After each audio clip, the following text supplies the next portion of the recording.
Aujourd'hui, le sujet que j'aimerais ça démystifier avec vous, c'est un sujet à la façon qu'une médium travaille. C'est un peu de ça que je vais vous parler aujourd'hui parce qu'il y a beaucoup de commentaires, il y a beaucoup de, d'opinions. Il y a plusieurs façons de travailler dans la médiumnité. Mais moi, je vais vous dire comment qu'on peut définir les qualificatifs d'une médium. Fait que tu as des médiums qui sont beaucoup ressentifs, tu as des médiums qui sont beaucoup inspirés, ressentifs, c'est la même affaire. Tu as des médiums qui voient, comme moi je suis clairvoyante, des médiums qui entendent, comme il y en a qui sont clairaudients. Fait qu'il y a plusieurs façons de travailler dans la médiumnité. Maintenant, il y a des gens qui disent, écoute, dans les délais, ça fait tant de temps, tu m'as dit, mettons, que en un temps donné, mon Dieu, je vais finir par le dire, un temps donné, ben ça, pour moi, dans ma façon à moi de travailler, c'est une difficulté. Pourquoi? Depuis que je suis au monde, que le temps, moi, je suis comment je remets ça? Je suis pas rapide dans ce que je fais parce que je prends vraiment le temps de ressentir, d'être dans le moment présent, d'être dans la pleine conscience. Quand les gens ils me demandent, appelez-moi pas, là, je suis en ligne présentement, s'il vous plaît. C'est pas le temps de m'appeler avec votre Facebook ou Messenger. Là. Euh, Fait que les gens, ils me disent, mais combien de temps ça va prendre? Dans combien de temps je vais faire ça? Dans combien de temps je vais faire ça? Moi, je vous donne un temps général. Pourquoi? Parce que le temps fixe, pour moi, c'est difficile à définir. Puis, dans la façon que moi je travaille, le temps n'existe pas. Il y a des faits qui arrivent, mais de dire ils vont arriver en dedans mettons, d'ici à la Saint-Valentin, je vais vous donner un exemple, d'ici à la Saint-Valentin, mais ça se peut que ça soit 3 jours, puis une semaine, puis un mois après la Saint-Valentin. Fait que c'est toujours le temps à définir dans le plus ou moins. Fait que quand je vous donne un temps ou qu'on parle de quelque chose, mettez-vous pas, vous, un temps déterminé. Laissez les choses aller, puis si ça a été dit, c'est parce que c'est écrit, puis ça va arriver. Mais dans le délai, c'est ça que souvent est ambigu. Il y a beaucoup de médiums qui travaillent aussi 100 ans, mais qui disent, mettons, ils vont te donner l'année générale ou qui vont te donner d'ici 5 ans. Fait que là, en se donnant une large période comme ça, mettons d'ici 5 ans, mais là, on se donne vraiment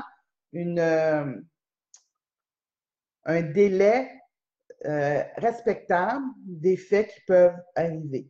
Moi, j'ai quelqu'un dans ma famille qui était très, très jeune puis qui s'est fait faire les lignes de la main par un chaman. Et puis, cette personne-là, tout ce qu'elle lui a indiqué, c'était toute sa vie. Fait qu'elle, cette personne-là, quand elle a reçu ça, elle a dit, ben voyons donc, ça fait 2 ans, 3 ans, 4 ans, je suis allée voir ce chaman-là, puis c'est pas arrivé. Aujourd'hui, après plus de 40 ans, cette femme-là nous dit que tout ce que le chaman lui avait dit, a été écrit, puis a été exécuté. Tout ce que le chaman lui avait dit a été fait. Mais ça a pris plusieurs temps. Tu sais, on lui disait qu'elle déménagerait dans une autre ville complètement loin d'où ce qu'elle habitait, mais elle jamais elle avait pensé de quitter son village. Et oui, elle a finalement été vivre dans une vie plus urbaine, puis elle a passé sa vie dans une ville plus urbaine. Fait que des fois, il y a des façons d'exprimer ce qu'on reçoit, mais il ne faut pas que la personne qui reçoit ça l'interprète avec des délais de temps prescrits. Moi, je dis tout le temps, une bonne médium, c'est pas celle qui dit toutes sortes de choses, c'est celle qui dit les vraies choses. Puis des fois, dans les vraies choses, bien, surtout les délais, mais ça peut porter à ambigu. Puis moi, je vous dis, gardez votre discernement, gardez votre essence à vous.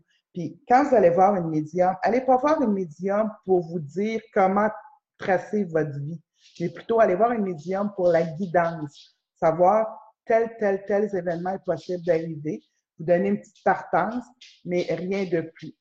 Je m'excuse, Robert, s'il te plaît.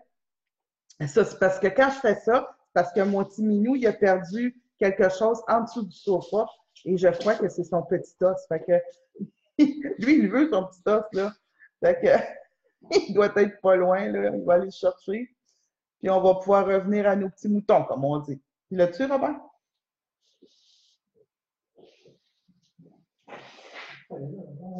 Fait que, je m'excuse du petit dérangement, là.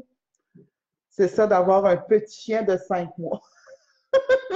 Fait que des fois, ça nous brime un petit peu. Fait que quand je reviens à mon sujet, fait que c'est sûr qu'au niveau de la médiumité, quand vous allez rencontrer quelqu'un qui est médium, mais s'il vous plaît, dites-vous bien que il va avoir des délais, ça se peut que ce soit un petit peu plus long que d'autres délais. D'accord? Et quand on va voir un médium, s'il vous plaît, gardez votre discernement. Allez pas voir quelqu'un pour tout y mettre dans les mains puis lui donner votre pouvoir à vous. Gardez votre pouvoir à vous, puis utilisez cette personne-là pour la guidance. C'est bien, bien important ce que je dis. Je vous le dis, c'est quelque chose qui souvent vont vous remettre à jour, honnêtement, d'aller voir une médium. Moi, j'ai beaucoup de gens qui viennent me voir au niveau du commerce, au niveau des amours, au niveau de plein de choses, mais j'essaie toujours de bien les aligner, mais je leur dis dès le départ que dans les délais, c'est pas, je suis pas performante dans les délais. C'est le côté que moi, personnellement, j'ai un peu plus de difficultés parce que de vivre de ce plan-là qui est très linéaire, puis très mathématique, puis très ligne droite, là, ben moi, c'est pas mon élément à moi. Il faut l'être parce que quand on vit sur le temps terrestre, il faut avoir du temps terrestre. Comme quand l'émission commence à 19h30, il faut que je sois disponible à 19h30. Ça, c'est correct ici. Mais tu peux le laisser faire, il va être correct. Fait que c'est ça. Fait que il faut vraiment que quand on travaille dans la médiumnité, mais il faut savoir sont où nos forces et sont où nos faiblesses.